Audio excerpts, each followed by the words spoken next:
Esta democracia no sirve. Los Perato que están en esta gira con Macri, pobre. Claro. ¿Qué importan las elecciones, sobre todo la de Cava, en este espíritu de nacionalización? Santoro es Alberto Fernández. Adorni tiene una cara de gil. Me da una bronca toda su campaña, me genera unas ganas de que alguien le pegue una trompada en la cara. Hola a todos, todas y todes. ¿Cómo estás? ¿Te sentís más libre? No. Terminó la explotación en este país y en el mundo desde la semana pasada. Oh. ¿No? Lo decretó el líder supremo. Que me cuesta mucho porque el razonamiento es tan tarado que es como que a mí me genera bronca esas cosas, ¿viste? Como que siento que a alguien le tiene que pegar una cachetada y decir, no resolviste nada. Tenés un razonamiento de un niño de 4 años que da vuelta a una oración y cree que resolvió el mundo. No pasó. La realidad le va a pegar una cachetada, como dijo nuestro gran pensador nacional, el mejor de todos los que tenemos, que se llama Santiago Maratea, que en una entrevista con Novarecio dijo, el Pelú se va a pegar un palazo grande. Ah, no escuché esa parte. Sí, la vimos con Fer, ¿no? Sí, la vimos en un momento, sí, es muy buena. O sea, vimos solo ese clip, ¿no? No vimos toda la entrevista. Claro. Pero lo dice bien igual. Pero bueno, sí, Milei salió a invertir la teoría de la explotación. Salió a invertir la teoría de la explotación, pero mientras tanto le puso... Bueno, en relación a eso le puso un techo al salario mínimo vital y móvil y también un techo al salario de comercio, así que vamos a hablar obviamente de este cepo que hay a los salarios. Estamos en una semana electoral, hubo elecciones el domingo, Salta, Chaco, San Luis y Jujuy, y hay este domingo en Cava, que es un poco, porque vivimos en Argentina y vamos a ser porteños céntricos, la elección más nacionalizada, por lo menos ahora, probablemente con la provincia de Buenos Aires pase algo parecido. La única elección que importa, ¿no? No sé si es la única que importa, porque importó la del domingo. Yo lo puedo decir porque soy de Chubut, yo lo puedo decir. Importó la del domingo, importó los resultados del domingo, pero obvio que está, como está Adorni, que es el vocero de Milei, medio que se nacionaliza automáticamente. Totalmente. Y después tenemos los números de inflación. Los números de inflación. Salió la inflación en Cava y el gobierno le metió también intervención a full al dólar futuro. Eso me estaba Quedan olvidando. pocos economistas que dicen que el gobierno no intervino. No, es que es como vos ves el gráfico de volúmenes operados y todos los gráficos van así y de repente tenés un salto que es literal el doble y decís, che, acá alguien se metió. ¿Quién se podría meter con un volumen tan grande para bajar el precio?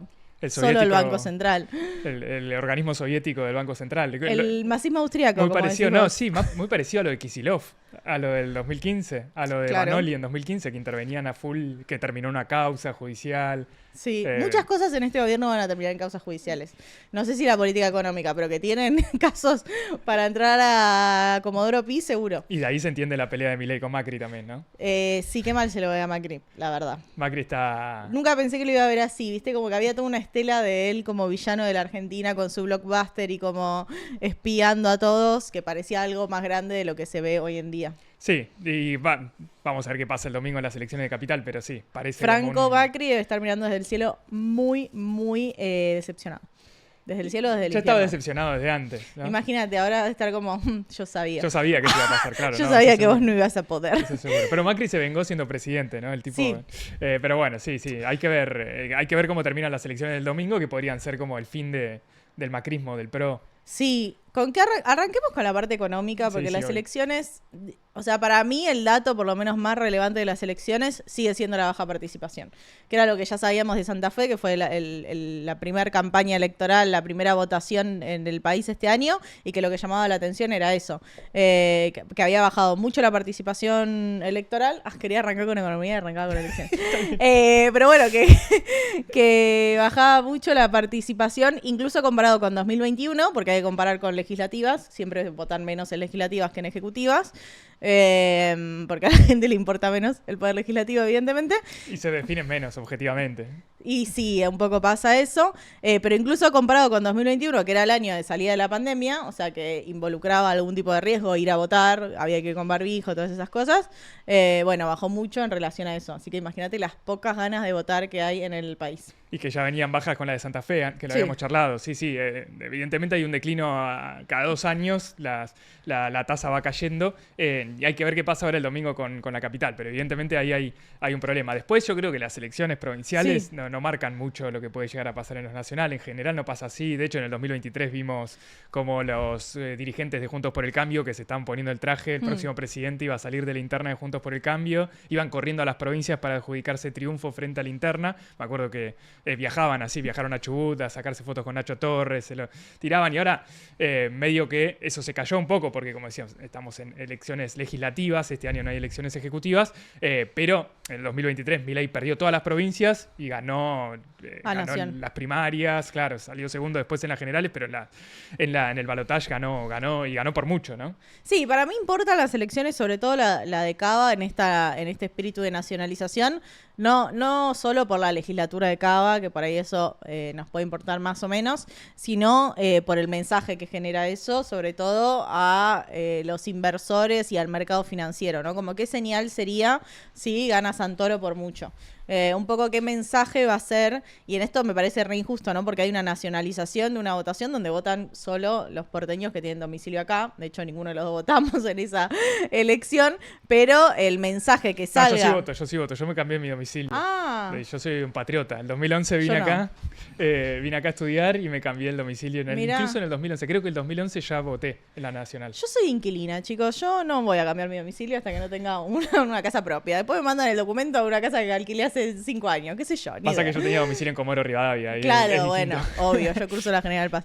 Pero el punto es que el resultado de esa elección, donde no vota todo el país, bueno, se lee un poco como un mensaje de aceptación o no a la gestión de Milei, porque en todos los afiches está Adorni es Milei, entonces lo que se le está proponiendo a los porteños es da un voto de confianza a la gestión o vota otra cosa. Dentro de la derecha tenés un abanico de grises, tenés a Los Penato, tenés a Rodríguez Larreta, tenés a...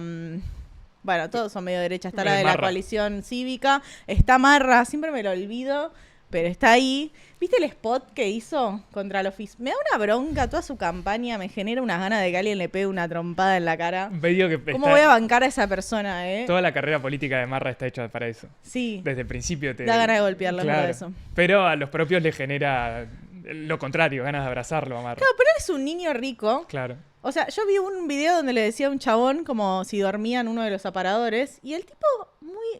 sereno, o sea, como bien, le decía, no, mirá, yo tengo 3 cosas y la verdad que voy ahí, me las roban, no está bueno, ¿viste? Como le argumentaba él, porque... Y el otro, ¿y esta campera quién te la dio? ¿Quién te la dio? Yo decía, discúlpame, ¿a vos quién te dio tu remera? ¿Quién te dio el departamento donde vivís? Porque vos simplemente naciste en una familia rica, no tenés ningún talento de nada, el único talento que tenés es que la gente te quiere golpear cuando te ve porque tenés una cara de nabo que se cae.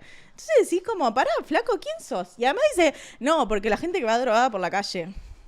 La cara de falopero que tiene. O sea, perdón, capaz ahora se rescató porque la verdad es que se lo ve mejor que hace unos años. Me alegro que haya podido salir de su consumo problemático, pero qué cara dura. O sea, la cantidad de veces que anduvo drogado por la calle y se queja de la gente que anda drogada por la calle. Hipócrita. Y está el video en Bull Market donde se pasan el... O sea, me había olvidado de eso, pero ni siquiera era necesario, le ves la cara, dale. O sea, bah. Además del consumo problemático de atún, ¿no? Y de porno. Bueno, eso puede ser bueno, pero es lo que cualquier... O sea, es todo lo desagradable que puede ser una persona, es Marra. Puede ser, sí, pero también es un aspiracional. Un aspiracional que nacer en una familia heredera. El tipo vive en Puerto Madero, sí. Porque nació en una familia con guita, bueno, ¿no? Pero imagínate, vos sos un guachín de 14, 15 años. Sí. Y no naciste heredero. Y no naciste heredero. ¿Tenés mucha bronca con los que nacieron herederos o querés ser como el que nació heredero? ¿Querés estar todo el día jugando a la compu, a la Play? ¿Querés tener una Play 5 y no te va a alcanzar nunca para llegar a la Play 5? Hay algunos que sí llegan y ese es mi modelo a seguir. Es que no es que se llega, no hay un mérito para llegar. ¿Naciste o no naciste? Bueno, pero... sí está puesto el mérito en la familia de Marra. Que los tipos sí, en la familia sí, él es el hijo, es verdad. ¿Sabías que el padre hasta puesta en carrera de caballo? Es un timbero a tiempo completo. Mira, ahora está medio retirado de la casa de bolsa y hasta ahí, búsquenlo en el canal de YouTube de Marra, donde le hace una entrevista al padre y el padre está mirando una carrera de caballos apostando con la tablet. Gente hermosa. Bueno, está Marra, que algo de votos le va a sacar a Adorni. Está Los Penato, Rodríguez Larreta. Los Perato que están en esta gira con Macri, pobre. Claro. Te juro, a mí, si ella no hubiese sido tan fundamental en que se aprueben todas las leyes que tiene Milei hoy en día, que ella fue parte de la arquitectura necesaria en el Congreso, si no fuese esa reverenda hija de puta, a mí me daría pena. Diría, ay, pobre piba, porque es una laburante, pero es una laburante del mal. Entonces no nos tiene que dar pena, tenemos que decir, bien recibido, yegua. Y lo bajo que está la vara porque esto lo dicen muchos, lo dice mucha gente que rosquea políticamente, Sí. en los medios todo el mundo dice eso, el que los Penato me da un poco de cosa porque ella labura un montón, Es que etcétera. labura mucho, posta. Lo bajo que está la vara por los 40 millones de argentinos laburamos, ¿no? Hay Bueno, pocos que pero no dentro laburan. del Congreso hay poca gente Por eso, que trabaja. por eso. O sea que Ella y Pichetto fueron fundamentales para la ley bases, el paquete fiscal, para todo. Para toda la arquitectura del Congreso fueron ellos dos. Obvio, pero imagínate que laburen un Sí. par de diputados, habla también, y de bloque oficial, ¿no? Que los tipos se dedican a cagarse a trompadas en el recinto. No, y está Macri ahí diciendo no, porque me llamó llorando, ¿viste? Y la mina como, no cuentes eso. Macri tiene un punto igual, la humaniza. Macri también, ahí dice, qué sé yo. es una frustración, todos tenemos frustraciones. Sí, Eh, igual Macri humanizándose cuando contó eso de que estaba de clona y dice, no, es que mi mujer llega ayer de República Dominicana. Y vos decís, claro, nadie va a empatizar con tu historia. O sea, como que no es una historia que uno empatiza. No, que tu pero- mujer llegue tarde de República Dominicana, entonces se toman un clonacho y se levantan a las 12 del mediodía un martes. Pero ese no es pasa. el Macri Prime. El Macri en su... Y sí, es él, es la cabra. Es los él, tipos- eso es verdad. ¿Quién Eso no es quisiera ser profundamente Macri? Macri. Si yo fuera Macri viviría como él. Estoy 3 meses de vacaciones en Villa Langostura, el resto 3 meses paseando por Europa y otros 3 meses jugando al bridge. Las cartas, y profesionalmente. ¿No? Y otros 3 meses por ahí labura en Qatar, va a hacer negocios. Así viven los más ricos de la Argentina. Y Y, bueno, vos, que eso no es- llegás a fin de mes, estás defendiendo lo mismo que defienden ellos. Sentite un poco pelotudo. Bueno, pero mira, Corresponde. ahí está. Vos decías que estaba nacionalizada la elección y es así. Sí. O sea, lo tenés justamente ahora Macri aparece para nacionalizar la elección con los Penato. Adorni, Sí, que no aparece nunca con Jorge Macri, que debería Claro. ser como el que la lleve a los lugares, ¿no? Claro. Es el jefe de gobierno. Adorni es la voz de Milei. Sí, Santoro es Alberto Fernández. ¿O no? tiene una vibe Ale- cercana. Le preguntan por el kirchnerismo y dice, no, yo con el kirchnerismo no tengo nada que ver. yo soy Santoro, dice. Ellos buscan, o sea, se lo ve ahí al frente de todos tratando de localizarlo en lugar de nacionalizarlo. Sí, es el único que particularmente. habla más de la ciudad, digamos. Como Claro, que por quiere eso, quiere hacer hablar lo solo contrario. de la ciudad y no meterse en todas las disputas que tiene el PJ y el peronismo a nivel nacional. Claro, lo cual habla mucho Sí. de la muerte de los partidos políticos a nivel nacional y una provincialización muy grande. Sí. El tipo la semana pasada dijo, yo quiero hacer como el cordobesismo, el peronismo cordobés, pero en la capital federal. O sea, armar un partido o que el partido peronista se transforme en una unión vecinal, ¿no? En algo más local para armar un proyecto solo de la capital, como tomando el caso de los Claro. cordobeses. Que es Ahí le Schiaretti, sale el ¿no? alma radical, hay que decirlo. O sea, los radicales hace mucho perdieron su proyecto nacional y se retiraron a sus proyectos provinciales. Claro. Y mal no les fue, En este pero panorama. la perspectiva de un partido nacional y de un proyecto nacional se fue por la borda y ahí vino Macri y ahora Milei. Totalmente. Así que bueno. Y hacia ahí va el Partido Justicialista, parece. ¿Y a dónde vamos todos en ese camino? Bueno, ahí hay otras disputas, ¿no? Sobre a ver quién presenta una alternativa nacional. Estuvo Sí. de gira Grabois, está medio de gira Moreno con un colectivo, en un flete era. Hubo una presentación de la Feria del Libro de varios. Estuvo la izquierda también. Sí. O sea, hay algunas que también buscan nacionalizar la elección, ¿no? Porque Claro. el candidato de Moreno también busca nacionalizar la elección. Sí. El candidato de Vanina Biasi también. Entonces, hay ahí como una disputa, pero que no termina de tomar mucha forma. Claro. Creo que no está claro. Evidentemente No, está para claro. mí lo más relevante, posta, tiene que ver con la baja participación. No solo porque te altera todos los porcentajes, porque los porcentajes son en base a la gente que votó, sino porque marca que hay un montón de gente que no se siente representada por el oficialismo, no es que se siente representada por el gobierno de Milei, no es que le va a ir a dar un voto de confianza, tampoco se siente representada por el resto de los partidos, que es bastante lógico porque no hay un emergente, no hay una construcción nueva, y ahí hay un caldo de cultivo de algo que está en contra de lo que hay, pero no lo representa nada. Entonces eso es un espacio fértil para que se construya otra cosa. Digo, siendo muy optimista, es un espacio fértil para que se construya una alternativa para una Argentina superadora con un proyecto de desarrollo nacional. Ese sería el lado optimista. El lado, si no emerge nada positivo de eso, es un que se vayan todos, pero que se vayan todos real, no para traer un monigote que te pone un cepo salarial. Y eso sería como un poco el caldo de cultivo del 2001, de un estallido, de gente que no se ve representada y que sale como puede, con la organización que tenga, o sin organización, pero sale a romper todo. Esta democracia no sirve, ¿no? Como decía, no me acuerdo cómo se llamaba el de Bonacci. Te cucarachean. No, pero estaban pensando lo mismo, es él, que era su campaña en su momento, sacó 0,0 algo, pero evidentemente se ve así, no es solo un fenómeno de Argentina, sino que Argentina medio que llega tarde ese fenómeno, en donde hay cada vez menos participación electoral en todo el mundo, particularmente en Argentina, en donde Milei era como la última expresión, el manotazo de ahogado para tratar de salvar la representación, claro, o la alta participación electoral, o como una vía de escape para la sociedad dentro del sistema democrático actual. O sea, Milei lo vota la gente en las urnas. El problema es que la baja participación hace que los que van a votar son los que le dan un voto de confianza al oficialismo digo a nivel general o en las provincias, ¿no? Como esta cosa que ganaron principalmente los gobernadores y los oficialismos.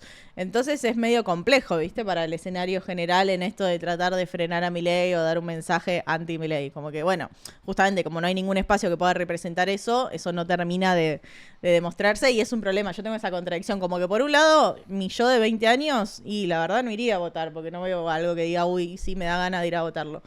A mí yo de 33 dice, y sí, yo quiero, o sea, una mano en el corazón, yo quiero que la rompa Santoro y que a Adorni le vaya recontra mal y que el mercado financiero diga, esto se va al choto. Pero es un pensamiento porque entiendo cómo se lee la coyuntura, no porque Santoro en particular me produzca una esperanza de renovación. Y no, la verdad que no. No, totalmente. Por eso hay o sea, creo que se dan dos fenómenos en paralelo. Uno es que, vos lo decías, por ejemplo, algo que te aglutine por ser anti-Milei, ¿no? Sí. Pero no hay ninguna alternativa que sea por algo superador, una alternativa, claro, de futuro, sino que incluso la campaña, medio por lo que dice públicamente Máximo Kirchner, por ejemplo, siendo el presidente, o la madre siendo la presidenta del PJ a nivel nacional, es juntemos o hagamos listas en todo el país con la gente que no votó ningún proyecto de ley del gobierno, sí, ¿no? Que no votó el RIGI, que no votó la ley bases, etcétera, pero es siempre por la negativa. Claro.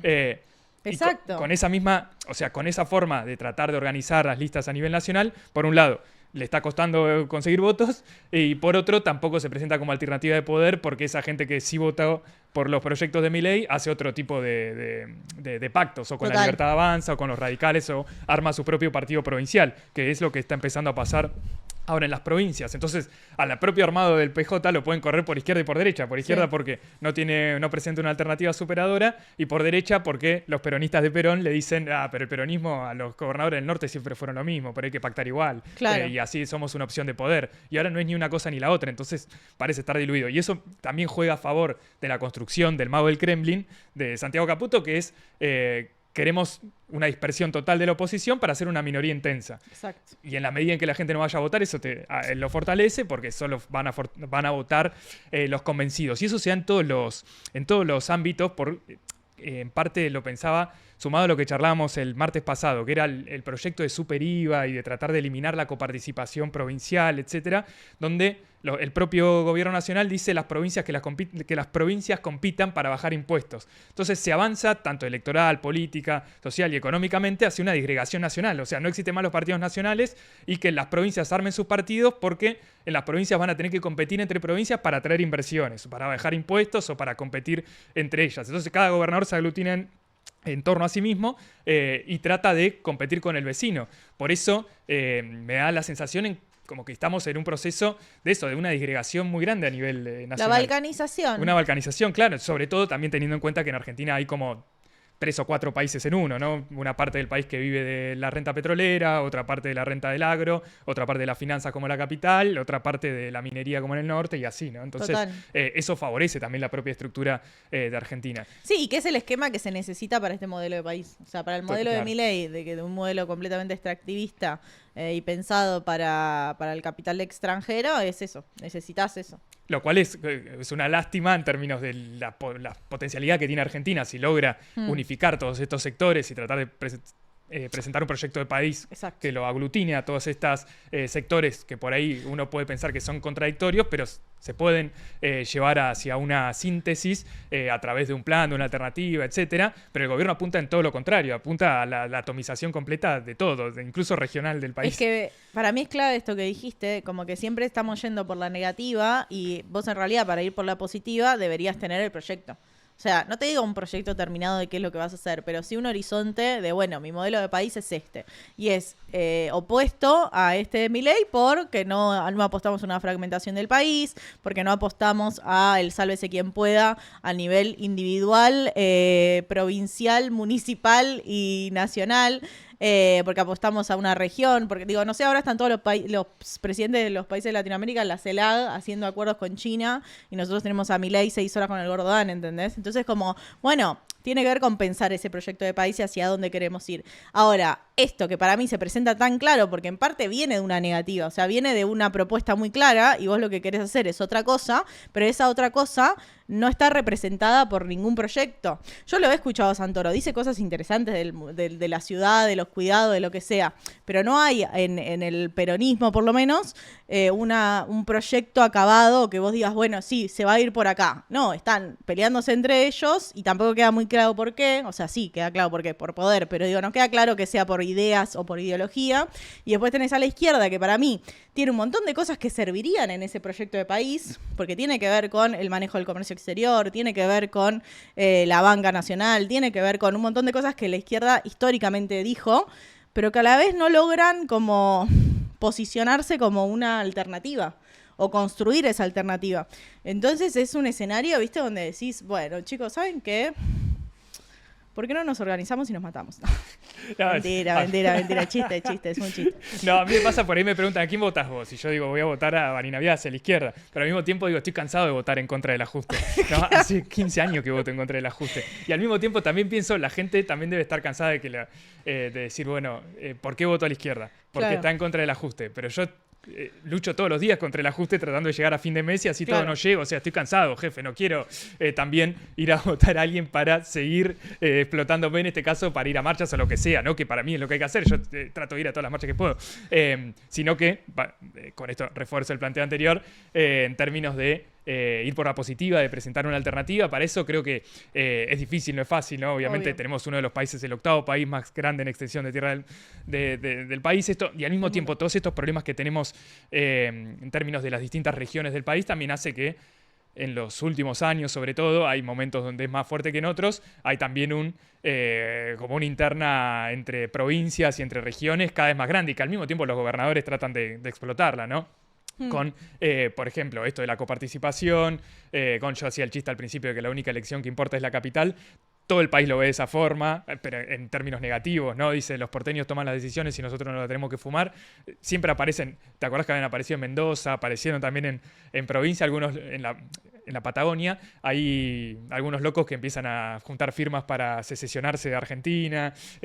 Mendoza es medio república separatista, Córdoba ya lo sabemos, ni hay que aclararlo. República. Pero en la Patagonia yo conozco gente que lo hace, que tiene sus posteos en Facebook y suma gente. Y como ese es el único objetivo en términos de que uno ve como los recursos que tienen las provincias, como el petróleo, por ejemplo, se lo termina llevando en impuestos nacionales o termina todo acá en la capital federal. Y eso pasa mucho. Y eso también funciona como un contraargumento cuando uno dice hagamos un desarrollo nacional. Claro. Y te dicen, sí, vos lo decís de la capital porque te querés chorrar todos nuestros recursos. Entonces eso también lleva a que las discusiones sean mucho más profundas que decir, bueno, sí, quiero que haya industria nacional, quiero que los recursos nacionales sean para el desarrollo nacional, nacionalizar los puertos, etcétera, etcétera, etcétera.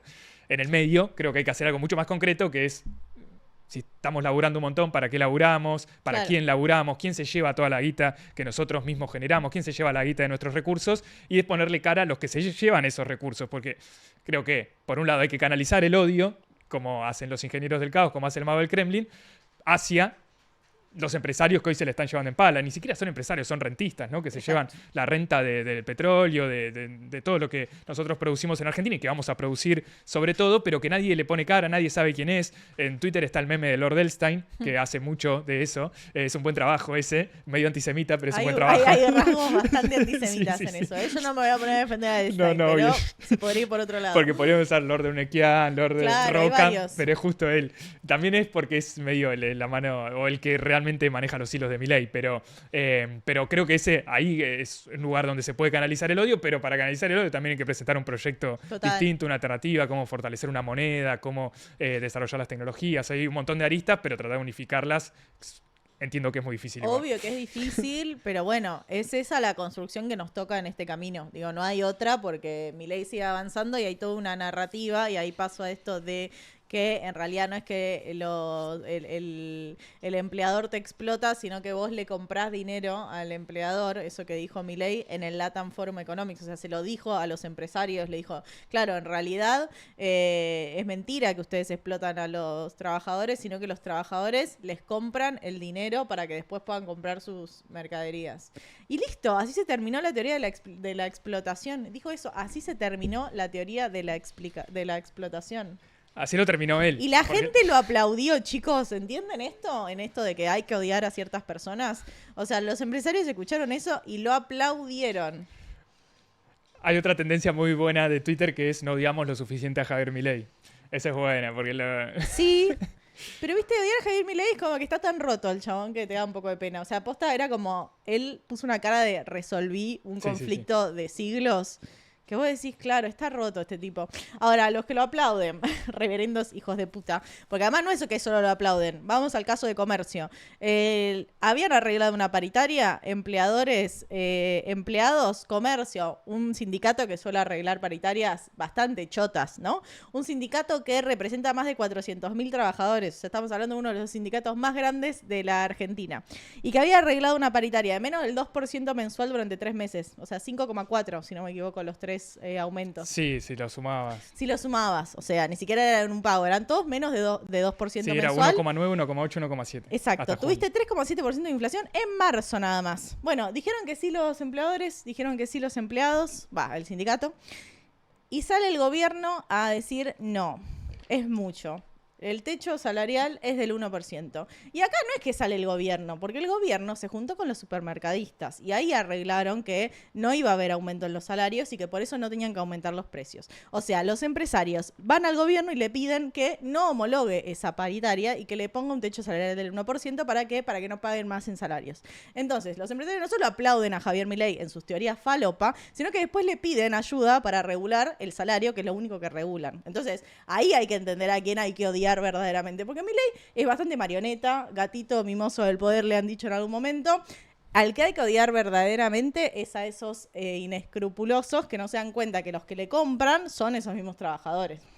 Sí, en parte sí. Manga de hijos de puta. Yo creo que hay un montón de cosas con eso. O sea, por un lado, los que aplauden a Milei, que son los grandes empresarios, también es porque no tienen un proyecto de país, ¿no? Y que cada vez queda de forma más evidente. Entonces eso también es un reflejo, una causa de por qué no hay una alternativa política, porque si no los tipos estarían por ahí financiando algún tipo de alternativa. Es como que las dos cosas están relacionadas. Después, está claro, yo creo que también eso forma parte de que estamos en un momento no tanto de para los empresarios que apoyan ahora a Milei, no tanto de pensar en una alternativa estable o en un modelo de país estable de acá los próximos 10, 20 años, que es lo que le reclaman las inversiones extranjeras, por eso no vienen los yanquis, que es más el periodo de rapiña, ¿no? De tratar de sacar lo mayor posible, de tratar de sacar la reforma laboral, las paritarias a la baja, y que a partir de acá en adelante quede un piso salarial, un costo salarial para ellos muy bajo, un costo de impositivo muy bajo, los costos en general muy bajos, menos los de la renta petrolera, para dejar eso como un cambio estructural de acá a futuro, y después sí podemos discutir, o ellos podrán discutir, o ellos tratarán de imponer un cambio con mejores modales, ¿no? Como lo que trata de vender Macri en estos días, que tampoco tiene mucha... El problema es que eso no tiene votos, ¿no? Entonces ahora están apoyando circunstancialmente a Milei, porque Milei es el que ganó, es el que tiene el respaldo popular en las urnas. Hay que ver qué pasa ahora en octubre. Pero entonces por eso creo que hay... buena parte de los empresarios que lo aplaude porque están de acuerdo con lo que él dice, pero que hasta ahora se mantenían con carpa, que son sobre todo los financistas, pero después hay muchos otros, como Paolo Roca, el Grupo Clarín, etcétera, que lo hacen con un poco de culpa, con un poco de vergüenza ajena, ¿no? Que deben sentir por estar apoyando al trastornado, pero creo que va por ese lado, ¿no? Como que ven que le pueden sacar al gobierno un montón de cosas. El Grupo Clarín ampliando su monopolio, comprando a Telefónica, y pero así. vos entendés que ahora la narrativa es que nosotros explotamos a los empleadores. Es fuerte, boludo. Es fuerte, pero no sorprende de Milei, me parece. Porque en el mundo de Milei no hay explotación, sino que vivimos en un mundo de asociaciones libres. Mira, yo cuando lo leí a Smith, me acuerdo, Smith es como el primero de los clásicos, ¿no? De la teoría económica, y tiene una visión muy optimista del capitalismo, que se entiende, también era 1770, Gran Bretaña, como bueno. Niños trabajando, sí. Espectacular. Hijo de puta. No, bueno, igual pero sí. Los niños ya trabajaban de antes. No, pero está pasando de nada, sí, pero obvio. hay 50 años antes no crecimiento. producías lo mismo que producís ahora, un boom de riqueza. Había un boom de riqueza, entonces, y además Smith, profundamente creyente, como una cosa medio teológica, donde el capitalismo era algo muy optimista, y él, en La riqueza de las naciones, cuando explica cómo se genera el valor, que lo generan los trabajadores, dice, en esta visión muy optimista del capitalismo, el trabajador le cede una parte de la riqueza al capitalista. ¿Por qué? Bueno, porque puso el capital. Digo, después pasa esa teoría de lo que cada uno aporta, ¿no? En ese proceso productivo. Yo cuando leí eso dije, qué ingenuo. Tipo, claro, viene el trabajador, produce un montón de valor como si fuese una situación, ¿no? Y tipo, se lo da amablemente y le dice, sí, toma, ¿sabes qué? Gracias por comprar las máquinas. Después, bueno, a medida que se va desarrollando el capitalismo, hay visiones cada vez más pesimistas. Digo, Ricardo, que es el que le sigue a Smith, ya dice, bueno, la ley de hierro de los salarios. O sea, los salarios nunca van a ser más que lo que necesitas para subsistir. Subsistir no solo en términos de respirar, comer y bañarte y tener una casa, que ya parece mucho más de lo que es hoy en día un salario, sino subsistir en términos de reproducirte como clase. Entonces los ingenieros tienen que tener un sueldo suficiente para que sus hijos sean ingenieros y los obreros tienen que tener un sueldo suficiente para que sus hijos sean obreros. Perfecto, una visión más como diciendo, y el empresario le va a pagar lo mínimo indispensable para seguir teniendo mano de obra. Una visión más pesimista. Y después viene Marx, y ahí ya cambia el foco y dice, no, claramente el empresario explota al trabajador y se queda con la plusvalía, o sea, se queda con el extra de valor más allá de ese salario que necesita el trabajador para sobrevivir. Y esa es la teoría del valor trabajo. Ahora, yo entiendo que Milei no comparte eso, porque él viene de una teoría del valor subjetiva, como buen economista neoliberal. Entonces, no comparte la idea de que el valor lo genera el trabajo, sino que el valor lo genera el mercado en ese intercambio mercantil. Ahora, ponele que vos, eso es una discusión dentro de la ciencia económica, para mí falopa, pero bueno, es una discusión dentro de la ciencia económica. Ahora, decir que vos como trabajador explotás al empresario, yo no lo leí nunca. No. Nadie nunca planteó eso, porque si vos planteás eso, automáticamente decís, ¿y de dónde sacó la plata del empresario? O sea, ¿por qué? ¿Qué es lo que genera el empresario que es explotado por el trabajador? ¿Qué aporte da el empresario? Esa es la... Sí, ¿Qué aporte? O sea, lo explotamos, bueno, ¿qué le sacamos? ¿Qué está generando?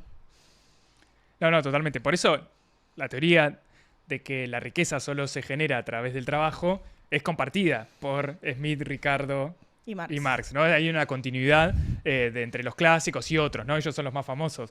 Pero después hay una ruptura de los neoclásicos que hacen todo, que dicen, no, acá el valor es subjetivo, cada uno le pone valor a las cosas, y eso es lo que toma Milei. Y que hoy se ve tanto en la escuela austríaca de Milei como en los neoliberales, que decía Kander recién, pero también en los progres, que es que toda la economía está vista en lugar de alrededor del trabajo y de la producción, alrededor del dinero. Y del mercado, del intercambio mercantil. Y en el punto más moderno o más posmoderno, en la finanza, ¿no? Todo dinero. Y ese es lo que toma Milei. De hecho, un austríaco, Giacomini, seguramente ya debe haber sacado un video en YouTube diciendo, sos un hijo de puta, esto no es así, ¿cómo vas a hablar así de Rothbard y de Mises? Muy probablemente. Entonces, que es cambiar el foco de la visión de la economía al dinero en lugar de ponerlo de cómo se crea el dinero, sino Claro. saltearse toda la parte de la producción, toda la parte de la explotación, las relaciones humanas, sociales, hacia adentro de la producción para estudiar directamente lo que pasa después de la producción en el mercado. Por eso cada vez que escuchan hablar de economía, de finanzas, es todo mercado, mercado, mercado, y nunca se habla de la etapa previa, que es donde se producen las cosas y donde se genera la riqueza, que tiene un sentido de cómo se ha ido desarrollando toda la ciencia económica en los últimos años, y que Milei como que lo lleva al completo extremo, como hace con casi todo. En este caso lo lleva al extremo y pone en ridículo también todos los que lo preceden. Él se pone en ridículo, porque también hay una cuestión obvia. Entonces nadie, o sea, ningún empresario produciría, porque producir sería explotarse. Sería permitir que lo exploten los trabajadores. O sea, no tiene sentido de ninguna manera, de ninguna manera. O sea, la primera pregunta que es, ¿de dónde saca el dinero? Bueno, ponele, lo heredó. Bueno, no hablemos de acumulación originaria. Perfecto, de una. ¿Y por qué se deja explotar entonces? ¿Qué gana él siendo explotado? No se entiende. O sea, yo le di muchas vueltas innecesarias porque estamos en un caso de estupidez compleja. Porque lo único que hace es darle vuelta a un argumento que usa los zurdos para él. Sí, es lo único que hace. Un nene de es 4 dar vuelta a una años dando oración. vuelta a la oración. Le pone el sujeto en No el es un predicado. argumento, solo dio vuelta a la oración y dijo, terminé con la teoría de la explotación. No, totalmente. Pero al y mismo la gente tiempo lo aplaudió. La gente no. Los empresarios. Pero al mismo tiempo tiene un valor eso, porque pone en ridículo a todos los neoliberales que defienden la visión de la economía vista solamente desde el dinero.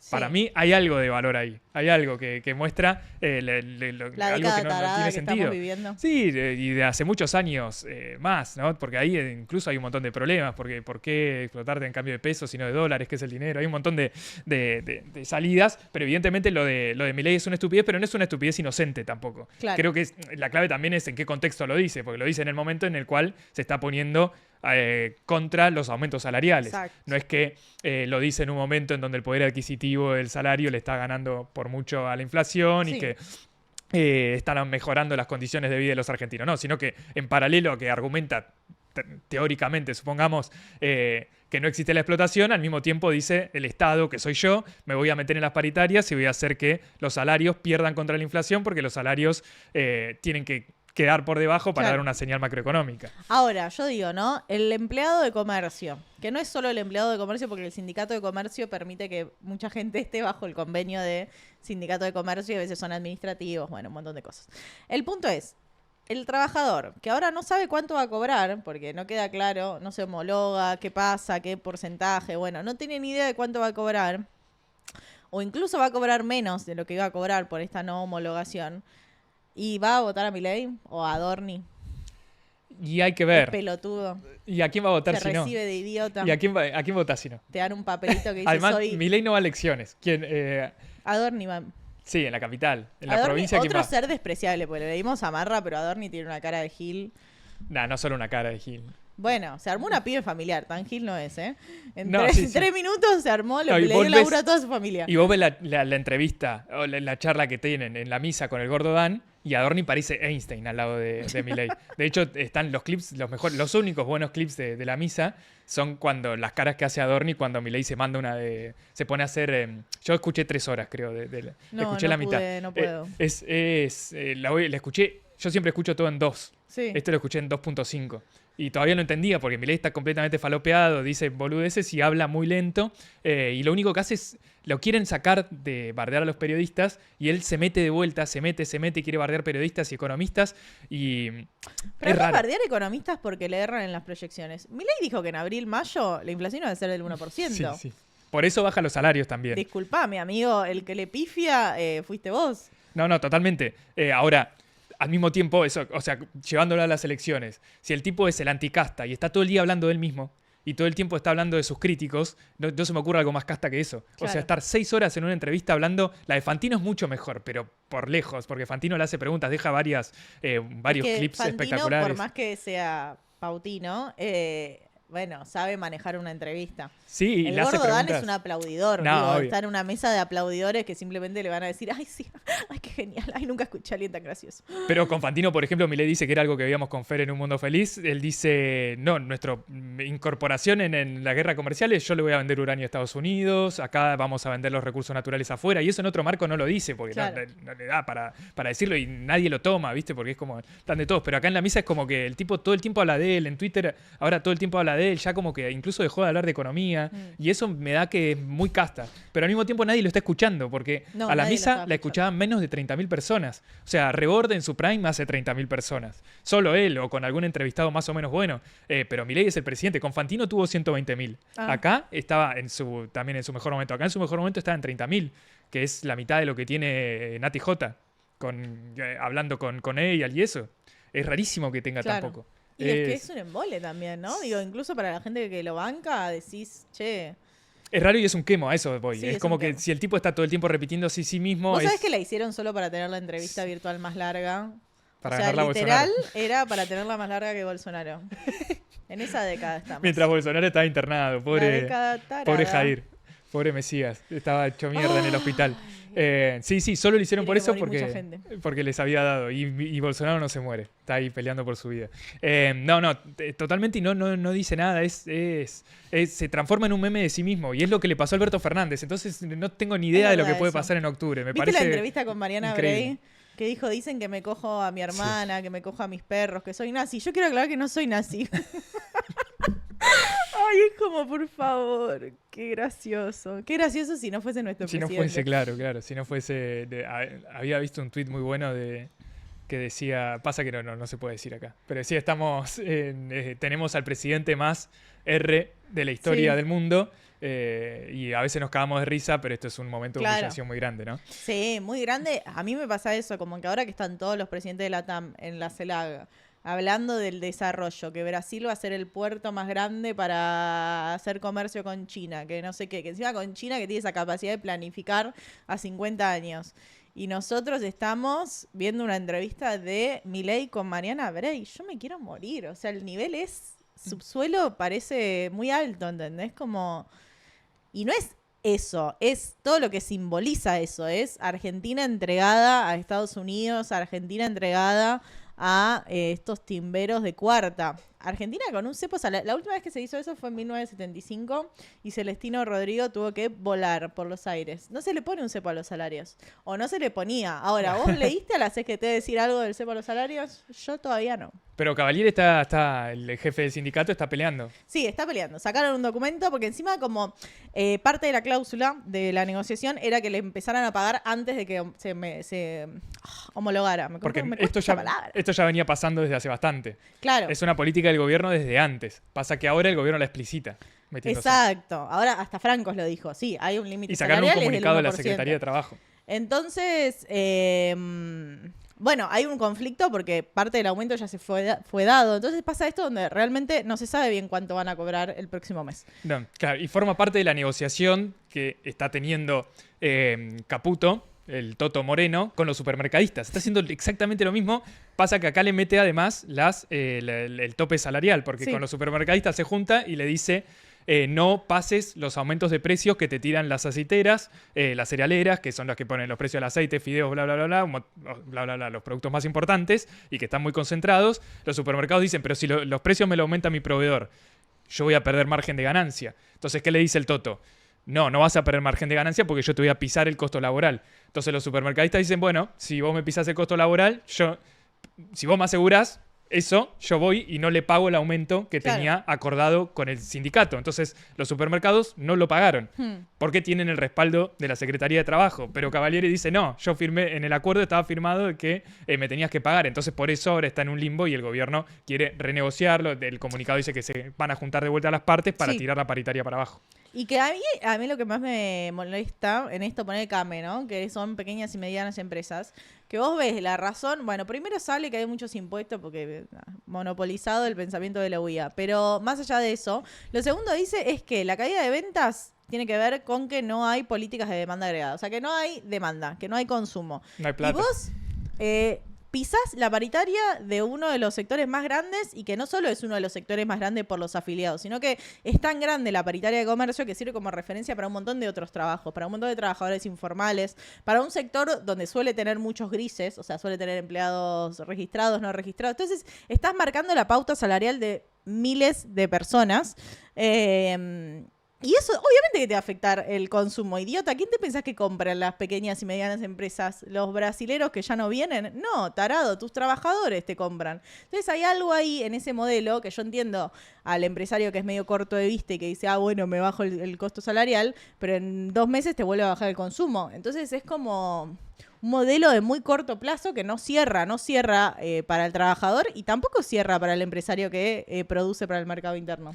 No, el problema ahí es que hay también una interna dentro de las cámaras empresarias, porque acá, por ejemplo, los supermercadistas están con el gobierno, que son entidades más grandes, pero, por ejemplo, hoy Renudo en Página 12, que habla mucho con esta gente, decía que los de CAME quieren que haya este aumento y más, incluso, porque adentro... Algunos de CAME, hay mucha pelea dentro de CAME. Sí, pero los tipos tampoco se animan a decirlo públicamente porque está el trastornado con Twitter que agarra y dice estos son unos hijos de puta y los queman, entonces después no le abren las puertas de la embajada, pasan esas cosas, ¿no? Están adentro de las internas de empresarios, pasa eso, que no quieren que Milei los señale porque le tienen miedo, el Toto Caputo después tuitea también, pero y al mismo tiempo tiene la presión de los empresarios más grandes como Pablo Roca, que agarran y monopolizan el uso de los sellos de las cámaras empresarias. Sí. Entonces ahí hay también disputas hacia adentro de los distintos sectores, porque obviamente ellos también ven que hacia dónde vamos, que es a un país totalmente partido, en donde solo ganan los sectores que exportan y el mercado interno queda en la nebulosa, ellos obviamente van a salir perdiendo. El tema es hasta qué punto critican o no critican al gobierno, hasta qué punto creen que esto puede ser un cambio duradero. Sobreviven también, claro. Porque incluso en los supermercados, no sé si estuviste viendo, yo vi el otro día y hay más productos importados que antes. Hay muchos lácteos de Uruguay, no sé qué onda, hubo ahí una partida, están más baratos que los de Argentina. Entonces hay una presión en esto de que todo vaya a desinflar la economía, a una desaceleración de los precios, que es con estrategia de apertura de importaciones, ancla salarial. Entonces es todo una expectativa donde se achica tu mercado interno y además tenés una apertura de importación. Entonces destruís el entramado productivo nacional. Entonces va a haber menos fuente de laburo, entonces va a haber menos gente consumiendo, entonces de nuevo te achica el mercado interno.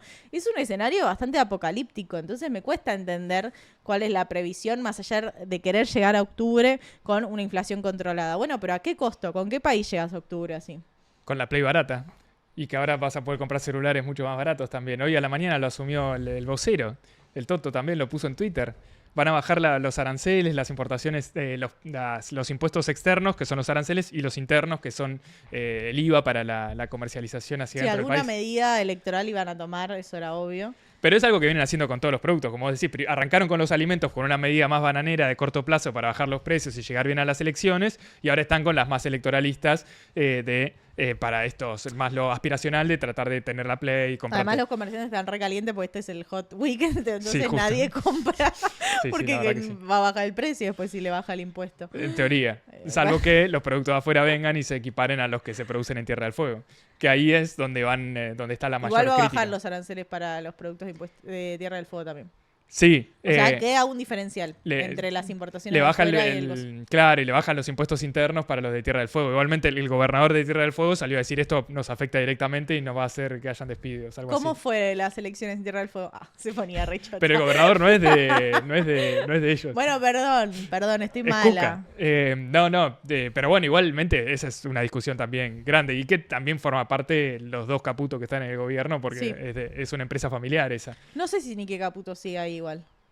No sé, debería.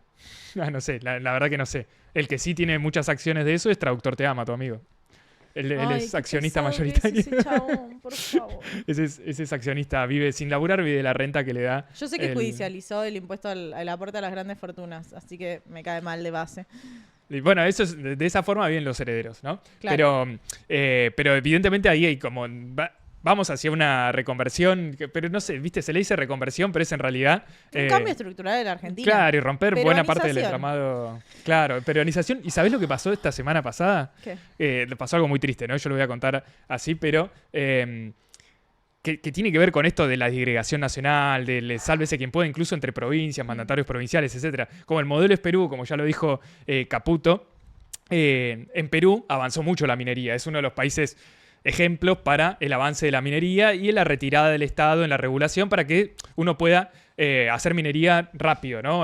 Pedidos express, etcétera. Pero al mismo tiempo, como se permiten, hay muchos permisos de minería, Hay otros que no, y hay otras empresas que no esperan los permisos de minería y avanza la minería ilegal. Perú tiene una porción muy grande de minería ilegal, como pasa en muchos países de África. Pero en Perú hay un boom de los últimos años, y como se corrió tanto el Estado Nacional y hay una disgregación muy grande, esa minería ilegal también se complementa con la producción narco en el país. Ahora el Perú está subiendo mucho en el ranking, es el tercer productor de cocaína de la región. No sabía. Y eso se complementa con la minería ilegal, porque se usan como tapaderas, las facturaciones cruzadas. Las mismas multinacionales tienen su parte también de minería ilegal. Y lo que pasa es que las bandas que se pelean por el negocio narco y el negocio minero se entrecruzan y quedan los laburantes en el medio. La semana pasada apareció en un pozo de minería ilegal 12 cuerpos de mineros muertos. Y no es la primera vez que pasa. Pasa todos los meses, aparecen, es como una señal de los carteles para las otras empresas, los otros carteles que controlan distintos asentamientos mineros, que además son los que más contaminan, son los que más explotan a los laburantes, pero matan a todos los que están laburando ahí, los muestran y después toman esa mina. Claro. Y se la van separando, van tomando territorios, así como toman territorios narcos, toman territorios para extraer plata, claro, oro, etc. Y hacia ahí es medio hacia donde vamos, ¿no? Un corrimiento total de cualquier tipo de ley, o ni siquiera está la policía ahí. Es que esto del neoblanqueo también permite eso, o incentiva claro, eso, por eso, que vos puedas limpiar dinero que venga de lo que sea, con tal de que compras dólar blue y lo entres, que venga de donde venga. Sí, es triste, la verdad que es triste. Y es más parecido a lo hacia donde vamos, y es la realidad de muchos países de América Latina. Como que si se quiere, por ahí Argentina tenía otra proyección. Porque por ahí pasa algo parecido con Paraguay, pero Paraguay no tiene la producción que tiene. Argentina es mucho mejor país que Paraguay, pero al mismo tiempo Perú tiene mucho más recursos naturales que Paraguay, entonces... Claro, eso pasa también. Paraguay tiene menos recursos naturales o están menos explotados también. Claro, entonces ahí hay todo un proceso de disgregación que en Perú ya lo vivimos y que en Argentina todo apunta a eso, las medidas económicas, con las provincias. Viste que ganó el Papa, bueno, no sé si se dice así. sí, pero ganó la rosca. Ganó el Papa peruano y yo me fijé el pueblo de donde había estado y claro, obviamente uno sabe lo que es la pobreza, nosotros somos economistas, estudiamos sobre eso, pero una cosa es saberlo en términos de indicadores y demás, y otra cosa es ver un pueblo pobre en Perú. O sea, estamos hablando de una pobreza que yo no vi nunca en Argentina, y visité muchos lugares de la Argentina. O sea, ¿hay pobreza estructural en Argentina? Sí, hay. Yo he visto pueblos pobres, no tanto en la provincia de Buenos Aires, por ahí, pero seguro que lo hay. De hecho, el otro día pasaba por Moreno y hay una pobreza estructural importante, en Merlo también, en La Rioja también. Digo, hay pueblos pobres en Argentina, pero en Perú hay una pobreza estructural de que no hay baños, no hay ningún camino, ningún tipo de infraestructura, no hay heladera en casi la mitad de los hogares. O sea, es un nivel de pobreza que realmente no conocemos en Argentina. No es para romantizar, porque toda pobreza está mal, pero es un nivel de deshumanización de la población en gran tamaño, porque estoy hablando de un pueblo entero de mucha extensión, que vos decís, che, llueve ahí, se caen 20 casas. Claro, que es lo que suele pasar. Sí. O sea, sí, pasa eso, y se muere gente, sí, pasa eso. O sea, como ese nivel de pobreza estructural, no sé, Perú con problemas de analfabetismo, o sea, Perú con problemas que nosotros hemos resuelto hace muchísimo tiempo, por suerte y por políticas públicas. Entonces el camino hacia donde nos quieren llevar es una pulverización de las condiciones de vida y de lo que entendemos nosotros como condiciones de una vida digna. Sí, incluso acá está pasando en términos, el otro día había una entrevista que le hacía a Leverkovich a Pitu Salvatierra, que recorrió varias veces, que laburaban, pero que ahora sigue recorriendo los barrios populares, pero sobre todo los comedores, que veía como del año pasado que el gobierno recortó toda la ayuda a los comedores y veía cómo iban cerrando. Y él seguía recorriendo y había cada vez menos. Y en una de esas giras va y ve que habían 3 o 4 comedores que pertenecían a la misma organización que habían vuelto a abrir, o eran familias que se habían organizado ahí en el barrio. Y dice, ¿qué pasó? ¿Te llegó la plata? ¿Cómo conseguiste? Y le dice, la aparta, y el tipo le dice, no, vino el capo acá del narco de la zona, me preguntó qué necesitábamos y nos trajo la plata. Entonces, en la medida en que ahora nos pasa a financiar el narco, también pasa toda la estructura de ayuda humanitaria, social, pasa a depender de esas estructuras. Es lo que pasa en Brasil, es lo que pasa en Colombia, es lo que pasa en México, los narcoestados. Sí. Que ya está, ahí después es muy difícil que vuelva a entrar el Estado o la comunidad, ¿no? Pensando en las organizaciones de los barrios populares. El problema para mí, incluso cuando uno ve esto, incluso cuando yo pienso o veo esto de Perú, veo lo que pasa con el narco, etcétera. El problema es decir, frente a eso, bueno, tiene que haber un Estado presente frente a eso. Y no, el Estado presente es lo que fracasó hasta ahora. O sea, a mí me genera una contradicción muy grande y que entiendo por qué eso no es algo que llame la atención de la gente y por eso no va a votar, por ejemplo. No llevado al extremo. Está bien, pero que haya analfabetismo en Perú y en Argentina no, fue política pública. O sea, fue política pública en términos de una educación laica, obligatoria, y que llegó porque el Estado llegó con escuelas, con infraestructura. Entonces, ¿es el Estado presente para todo? No. Ponele, para mí las organizaciones de los barrios populares es fundamental, porque eso ¿era el Estado? Sí, pero era el Estado indirectamente. Digo, después había distintas organizaciones con distintas ideologías que organizaban gente. Algunas más peronistas, algunas más de izquierda, algunas más autonomistas. Entonces eso era el Estado bancando una estructura más comunitaria. Bueno, perfecto, a mí me encanta eso. Digo, ¿lo resuelve? No, claramente hay que pensar formas de mejorar, si se quiere, ese desarrollo y ese acceso. Pero hay cosas que se hacen por política pública, que no las vas a resolver de otra manera. Sí, pero yo creo no sé, el conectar igualdad. Y bueno, no le va a llegar una computadora al pibe de Calamuchita si no es porque el Estado se la regala. No, claro, pero el tema es que ese Estado ya no existe más. Claro. No existe más en Argentina ni en todo el mundo, porque es un proceso de disgregación del Estado que para asegurar los márgenes de ganancia más grandes para los empresarios tiende a una retirada del Estado. Ahora, yo creo que a la hora de pensar una alternativa de esto, no tiene que ver con volver para atrás para tratar de rememorar el pasado cuando el Estado estaba un poco más presente. O sea, el plan Conectar Igualdad fue hace 10, 15 años. Pero bueno, hace 50 años no había desempleo ni había pobreza en Argentina. Entonces, qué sé yo, uno mira para atrás y ve momentos mejores para el Estado argentino. Ahora, ese Estado no existe más, entonces yo creo que hay que pensar no cómo tratar de volver para atrás o decir, bueno, volver a recuperar los derechos que perdimos, sino que para recuperarlos no hay que pensar en cómo volver atrás, en cómo fortalecer el Estado que está siendo fortalecido por Milei, sino que ese Estado ya al no existir más, al haberse carcomido, al estar completamente corrupto también, lleva a que tengamos, para mí, que pensar otro tipo de forma de organizarnos y de transformar ese mismo Estado, ¿no? Sino que, como ese Estado ya no existe, tratar de pensar en algo distinto. Por eso Gonza es más zurdo que yo. Porque el Estado existe para defender las ganancias de las empresas. Si no hubiera, el Estado solo existe para proteger la propiedad privada de los medios de producción. Esa es su razón histórica de ser. Ahí la tenías que terminar de trosquear. Y vos me diste el pie, eso, vos me diste el pie. Está perfecto. Yo no pienso eso, pero no tengo el tiempo para argumentarlo, así que va a quedar para la próxima. El domingo vamos a hacer un stream en estas elecciones de Cava nacionalizadas. Las elecciones de Argentina. Y va a estar Fer, nuestro editorialista porteño. No, el nacido y criado en Capital Federal. Él no sale de la General Paz. Ustedes siempre tenían una discusión de la zona, porque él decía que era Almagro y vos le decías que no. ¿Cómo era la discusión? Bueno, Almagro es Almagro. Pero bueno, no importa, el domingo lo charlamos. No me acuerdo ahora. Yo tampoco. Si no voy a... Pero bueno, así que el domingo vamos a estar desde las 7 de la tarde. ¿Estoy diciendo bien o de las 6? Desde las 7 de la tarde. Gracias a todos los que nos bancan. Estamos en este proceso de cambios, como verán. Así que las y los necesitamos más que nunca. Pero gracias por bancarnos y las seguimos. Y por aportar acá abajo. Y algo que nos quedó que me olvidé decirle, lo voy a decir ahora, antes que se vayan, es que es muy difícil construir una alternativa, pensar en una alternativa frente a lo que estamos viendo, pero eso es lo que tratamos de hacer los jueves con Fer en Un Mundo Feliz. Me faltó ese cierre, así que acá también, pero acá ahí le ponemos el foco en traer experiencias de afuera, de lo que se está discutiendo afuera, sí, en otros países, etcétera, para tratar de profundizar en eso. A mí ahora cuando me aparecen noticias del Sahel me emociono y se los comparto. Y nos comparte, claro. Soy la tía, tipo, mirá, me apareció esto en Twitter. Totalmente. Pero bueno, nos vemos el jueves y el domingo. Nos vemos.